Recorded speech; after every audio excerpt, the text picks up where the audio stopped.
craving escape. I posted a photo of the Rockies on Instagram, knowing they'd see it. Hours later, my phone wouldn't stop buzzing. Missed calls, texts, panic from everyone.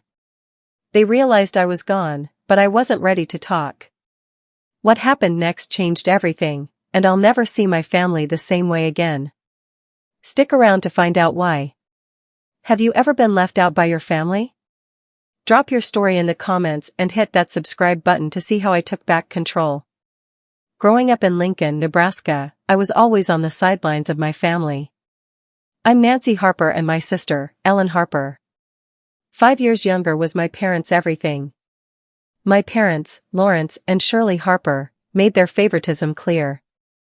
When I was 10, I won a math competition, my first trophy gleaming in my hands. I thought Mom and Dad would finally notice me. Mom said, "That's nice," and turned to frame Ellen's finger painting. Dad took Ellen for ice cream, calling her his little artist.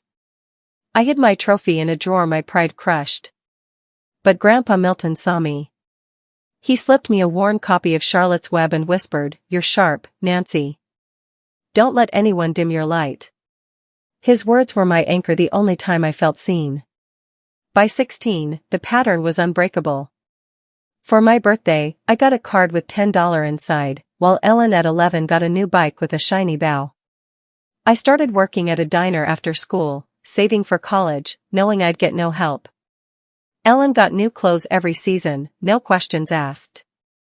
Mom said Ellen needed more guidance and Dad called her his dreamer. I stayed silent, earning a scholarship to the University of Nebraska for finance. Grandpa Milton was my lifeline. He'd call every Sunday asking about my classes, sharing stories of his bookkeeping days. "You've got my head for numbers," he'd say, his voice warm. No one else bothered to check in. At 20 in my sophomore year, I hit a breaking point. I was working 2 jobs, waitressing and tutoring to cover rent and books. I asked Dad for a small loan after my car broke down. He said they were too tight because they just paid for Ellen's summer trip to Chicago for a marketing workshop. I took on extra shifts exhausted. Ellen called me that year asking for help with her college applications. I stayed up nights editing her essays, driving her to interviews. She got into her top school, but never said thanks. I told Grandpa Milton, expecting him to shrug it off. Instead, he sent me a silver locket with a note for my strongest girl. I clung to that locket, a reminder someone cared. Then, at 21, Grandpa Milton got sick. His heart was failing, and I'd visit him in the hospital, sitting by his bed, reading him my finance textbooks. He'd smile, weak but proud, saying, "You'll outshine them all, Nancy." When he passed away that spring, it felt like my world cracked open. I lost the only person who saw me, who believed in me. At his funeral, Mom and Dad focused on Ellen, comforting her as she sobbed. I stood alone, clutching his locket, my grief invisible. After that, I stopped expecting anything from my family. I graduated, built a career as a financial analyst, and bought a condo in Lincoln by 34. I invited Mom and Dad to see it, hoping for a flicker of pride. They came, but Dad talked about Ellen's new marketing job, and Mom asked if I could help with Ellen's wedding budget to Paul Myers. Ellen wasn't cruel, just clueless. She'd borrow my car without asking, call me to fix her finances, then forget I existed. Last Christmas, I spent hours balancing her wedding expenses. She promised coffee as thanks but ditched me for a work event. Mom said Ellen's just busy, you know. I knotted the locket heavy around my neck. Without Grandpa Milton, I had no one to turn to. His absence made their neglect sharper, like a wound that never healed. Mom and Dad poured their love into Ellen, her dreams, her engagement, her life. I'd try to share my wins, a promotion, a big client, but Mom would pivot to Ellen's latest project. Dad would say, "Ellen's got such a spark." I stopped trying.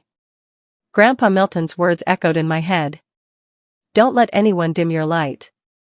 But without him, I felt my light fading, buried under years of being invisible to my family. Everything fell apart on a Wednesday afternoon at the office. I was on a break scrolling through Instagram when a post from my cousin Bonnie Harper stopped me cold. It showed a backyard lit with fairy lights, champagne glasses raised, and my sister beaming beside Paul Myers, her fiancé. The caption read, "To Ellen and Paul's engagement, best night ever." My heart sank. I wasn't invited. My family, mom, dad, cousins, was there celebrating Ellen's moment. The exclusion hit like a blade sharper because Grandpa Milton, the only one who ever saw me, wasn't there to soften it. He'd been gone since I was 21, and their betrayal felt like losing him again. I called my parents, hands shaking. Dad answered with a casual, "Hey, honey." I didn't hold back. Why wasn't I invited to Ellen's engagement party? Silence stretched, then he chuckled. "It's just a small get-together, Nancy. You're always so busy with work." A small get-together with a caterer and photographer. I pressed voice tight. "You didn't even tell me it was happening." Mom joined on speaker. "We didn't want to bother you, sweetheart." She said, her tone too gentle, like I was overreacting. Their excuses stung worse than the absence. They hadn't forgotten me. They'd chosen to leave me out. I hung up, gripping the locket. Grandpa Milton gave me its cool metal, grounding me. I could almost hear him say, "Don't let anyone dim your light." But their dismissal drowned it out. I dialed Ellen next. She answered all cheer. "Nancy, what's up?" I kept it direct. "Why didn't you invite me to your engagement party?" Her tone turned sharp. "Oh, come on, Nancy. Don't make a big deal out of it. It was just a small thing, and you're always swamped with work." I snapped small. "The whole family was there, Ellen. I saw the photos." She sighed, exasperated. "You're so dramatic, Nancy. You don't need to be at every event. You're so independent." Independent? I'd spent hours fixing her wedding budget. Stayed up late for her calls, and she thought I wouldn't care. I asked if she even wanted me there. "We figured you'd be too busy," she said, dismissive. I ended the call, my chest burning. I thought of Grandpa Milton, how he'd sit with me reading stories, seeing me when no one else did. I sat at my desk, the office noise fading. I reopened Instagram, staring at Bonnie's post. Ellen's smile, Paul's arm around her mom and dad toasting it, was a world I didn't belong to. I remembered Grandpa Milton's laugh, his hand on my shoulder, telling me I was enough. He'd died when I was 21, leaving me with no one to turn to. I texted Bonnie, desperate for answers. "Why didn't anyone tell me about the party?" Her reply was flippant. "I thought Ellen invited you." It was last minute. Last minute. The photos screamed planning. I didn't respond. The hurt wasn't just the party. It was every time Mom and Dad chose Ellen. Every time she brushed me off. I'd built a life, my career, my condo, but they never saw it. That Wednesday, I hit my limit. I couldn't keep pretending their neglect didn't break me. By Friday, I couldn't take it anymore and booked a trip to Aspen. The sting of Wednesday's discovery, Ellen's engagement party, I wasn't invited to, my family's betrayal, drove me to escape Lincoln. I booked a last-minute flight and rented a cabin in the Rockies, craving solitude. I packed light, slipping Grandpa Milton's locket into my pocket, a quiet reminder of his belief in me. His words, "Don't let anyone dim your light," pushed me forward as I boarded the plane. This wasn't about their approval. This was for me. Aspen was crisp and quiet when I arrived Friday night. The cabin sat among pines, its windows framing jagged peaks. I stood on the porch, the silence washing over me.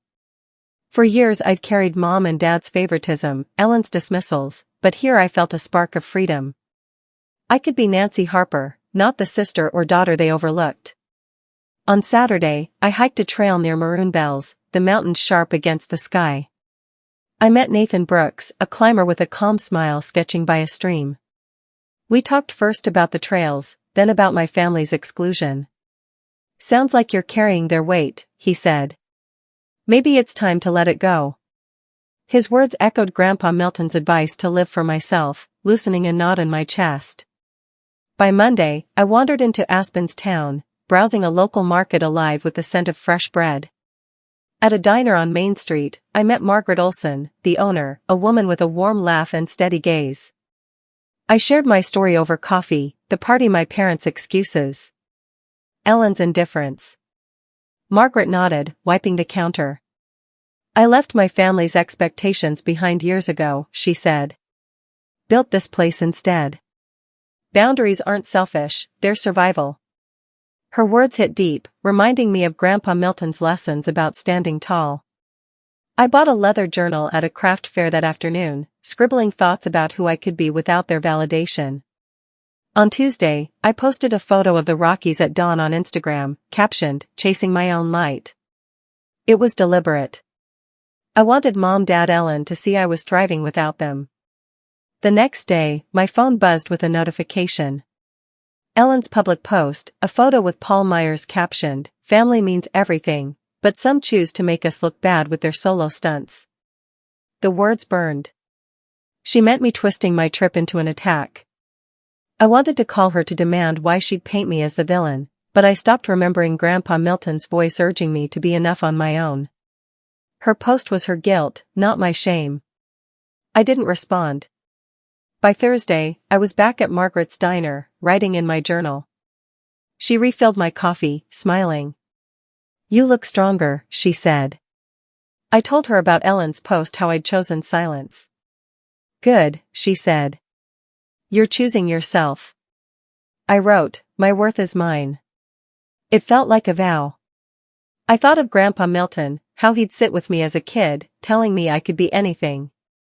I didn't need Mom, Dad, or Ellen to see me. His belief was enough. Aspen had shown me a new path, not running from my family, but building a life where their neglect couldn't touch me. As I walked through Aspen's glowing streets that evening, I felt a clarity I'd never known. The pain, Ellen's accusation, Mom and Dad's silence didn't define me. Nathan's advice, Margaret's strength. Grandpa Milton's lessons, they showed me my value was mine to claim.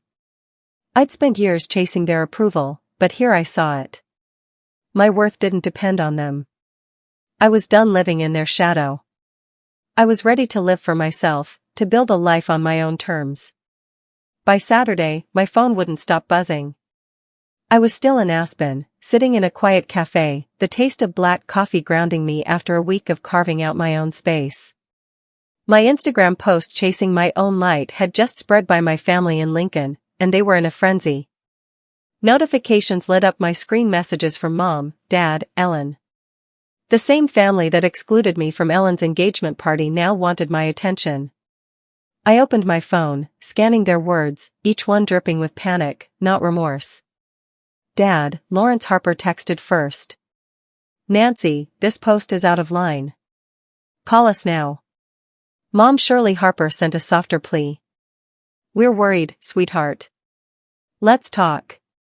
Ellen's message cut deep. "Your stunt is embarrassing us. Stop it."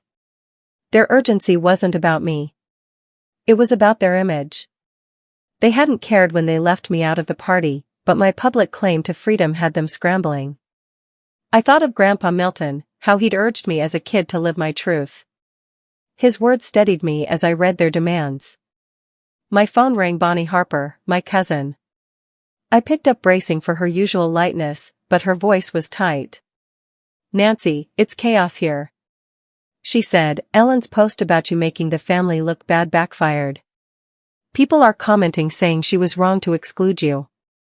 She and Paul Myers are fighting over it." I leaned back, processing. Ellen's attack on me had sparked a public debate, and Paul wasn't happy with the scrutiny. Bonnie hesitated, then added, "She's blaming you, but it's her mess." I nodded, though she couldn't see. Ellen's drama wasn't mine to fix. I scrolled through the messages again. Dad's tone grew sharper. "This is humiliating, Nancy. Fix it." Mom tried guilt. "We just want our family back together." Ellen sent another. "You're being selfish. Stirring up trouble." Selfish. I'd spent years cleaning up their messes. Ellen's budgets, Mom's excuses, Dad's favoritism. Now my one post had them rattled. I could hear Grandpa Milton's voice telling me to stand tall, not bend to their expectations. I set the phone down, letting their words sit unanswered. I didn't owe them a response. At the cafe, I pulled out my journal, jotting down ideas for my life back in Lincoln. A new project, maybe a move. Bonnie's call replayed in my mind. Ellen's fight with Paul, the comments tearing into her post. It was their storm, not mine. I'd always been the one to smooth things over to keep the peace. But in Aspen, I saw no point. Grandpa Milton had taught me I didn't need their approval to be enough. I sipped my coffee, ignoring another buzz from my phone. Their panic wasn't my burden. Later, I walked through Aspen streets, the air cool and sharp. My phone kept buzzing, more messages from Dad. Mom, Ellen. I glanced at them. Dad demanding, Mom pleading. Ellen accusing. I didn't open the new ones. Each ignored text felt like a step forward. I stopped at a bookstore picking up a planner to map out my next months. I wasn't the sister who fixed everything or the daughter who stayed quiet. Grandpa Milton's lessons, not their demands, guided me now. I didn't need to prove myself to them. Back at the cabin, I sat with my planner, sketching out goals, work projects, maybe a trip somewhere new. The buzzing phone lay face down. Ellen's accusations, Mom and Dad's pleas, they were noise, not truth. I'd spent too long trying to fit their mold. Bonnie's call had shown me their chaos was self-inflicted. I wrote in my journal, my life, my rules. I wasn't running from them anymore. I silenced my phone and planned my next steps. When I returned to Lincoln, my family was waiting. It was Monday and I'd just gotten back from Aspen when Mom called, insisting I come to their house. I drove over the streets of Lincoln, feeling narrower, like they were trying to pull me back. I braced myself for their accusations. Grandpa Milton's words, live your truth, steadying me as I parked outside their home. In the living room, Dad stood with his arms crossed, face hard. Mom sat stiffly on the couch, her lips tight. Ellen leaned against the doorway, eyes sharp. There was no warmth, only blame. Dad spoke first, his voice cutting. Your Instagram post shamed us, Nancy. The whole town's talking. Mom's tone was cold, disappointed. We raised you better than to air family business like this. I gripped my keys. They weren't sorry for leaving me out of Ellen's engagement party. They were angry I'd stepped out of their shadow. Ellen glared, her words sharp. You're so selfish, Nancy. Stirring up drama for attention. I didn't back down. Selfish, I said. You excluded me from your engagement party, Ellen. You posted about me ruining the family, and I'm the problem. She smirked. It was one event. Stop overreacting. One event. Years of their neglect favoring Ellen dismissing me surged in my mind. Grandpa Milton's voice telling me I was enough kept me steady. I wasn't here to absorb their blame. Dad jabbed a finger at me. You've humiliated us, Nancy. Fix this. Mom nodded. You owe us better than this public stunt. Their words were meant to cage me, to make me small again. They didn't care about my pain, only their image. I don't owe you anything, I said, voice firm. You lied to me, left me out, and now you're blaming me for living my life. Ellen rolled her eyes, always playing the victim. I faced her. No, Ellen. I'm just done being yours. I turned for the door, bag in hand. Dad's voice rose. You're just walking away. I looked back calm. I'm done with your blame. Mom stood, her face tight. You're choosing to break this family. But I was choosing myself. Grandpa Milton had taught me to stand tall, not shrink for them. I stepped outside their accusations, fading behind the closed door. I didn't glance back. Back at my condo, I rearranged the living room, new shelves, a rug I'd picked out. My phone buzzed, Ellen's text. You're pathetic. Moms followed. "You've heard us, Nancy." I ignored them. Their words couldn't touch me anymore. I set up a vision board on my wall, pinning ideas for a work project I was pitching. Grandpa Milton's lessons, "Be true to yourself," drove every move. I wasn't running from them. I was shaping my space. The next morning, I met a coworker at a coffee shop to refine my project pitch, one I'd been overlooked for before. My phone stayed quiet, no new messages from them. Their absence didn't pull me back. I'd spent years chasing their respect, but their reaction today proved they'd never see me. They wanted me to stay quiet, carry their guilt. I finished my coffee, packed my notes, and stepped into Lincoln Streets. Their blame was theirs to keep. I left their house, ready to live my way. 1 month later, I threw my first birthday party without my family. It was Wednesday, my 35th birthday, and I'd spent the days leading up to it, building a life free of their shadow. At work, I'd secured a marketing campaign. I'd pitched one I'd been overlooked for before. I spent mornings in my Lincoln condo, sketching ideas, pinning goals to a vision board above my desk. I'd added shelves and a rug to my living room, making the space mine. My days were full: work plans for a weekend hike, visits from Lori Jensen, my closest friend, who brought coffee, and her terrible puns. Last week, my cousin Bonnie Harper called with updates. Ellen's Instagram post calling me out for making the family look bad had backfired. Public comments tore into her for excluding me from her engagement party, and Paul Myers, her fiancé, grew distant. Bonnie said Ellen postponed the wedding, citing family stress. Paul skipped recent Harper gatherings, fed up with their chaos. Ellen's attempt to paint me as the villain had cost her. I didn't dwell on it. Her consequences weren't my burden. Dad Lawrence Harper and Mom Shirley Harper had faded from my life. Bonnie mentioned they'd asked about me, but no calls or texts came. I didn't invite them to my birthday, nor would I to future milestones. Their favoritism and blame had built a wall I no longer tried to scale. Letting them go wasn't loss. It was freedom. I'd learned to value myself without their validation, to build a life on my own terms. That evening, my condo glowed with string lights as the party began.